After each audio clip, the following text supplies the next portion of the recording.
This is Pager. He's a 9-year-old macaque who had a neuralink placed in each side of his brain about 6 weeks ago. If you look carefully, you can see that the fur on his head hasn't quite fully grown back yet. He's learnt to interact with a computer for a tasty banana smoothie delivered through a straw. We can interact with the Neuralinks simply by pairing them to an iPhone, just as you might pair your phone to a Bluetooth speaker. The links record from more than 2,000 electrodes implanted in the regions of Pager's motor cortex that coordinate hand and arm movements. Neurons in this region modulate their activity with intended hand movement. For example, some might become more active when he moves his hand up, and others when he moves it to the right. By recording from many neurons and feeding their activity into a decoder algorithm, we are able to predict Pager's intended hand movements in real time. First, we calibrate the decoder by recording neural activity as Pager uses the joystick to move a cursor to targets presented on the screen.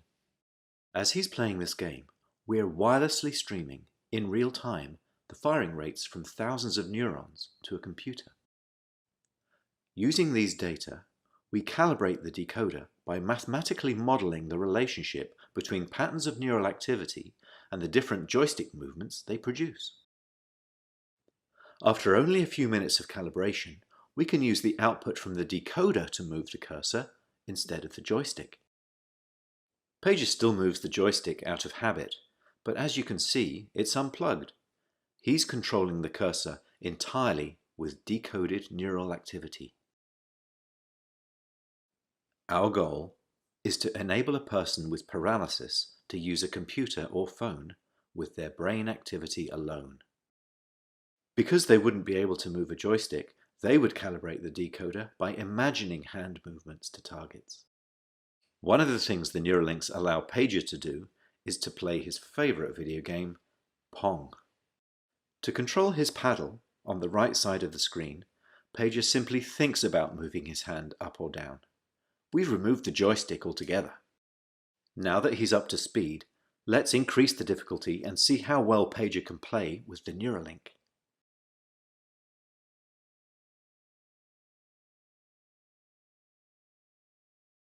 As you can see, Pager is amazingly good at mind Pong. He's focused, and he's playing entirely of his own volition.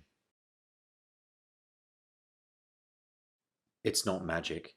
The reason Neuralink works is because it's recording and decoding electrical signals from the brain. Great game, Pager. And what better reward for a monkey than a banana? We still have challenges spanning many fields of engineering, so if you're good at solving hard problems and want to change people's lives, even if you've never worked with the brain before, we would love to hear from you.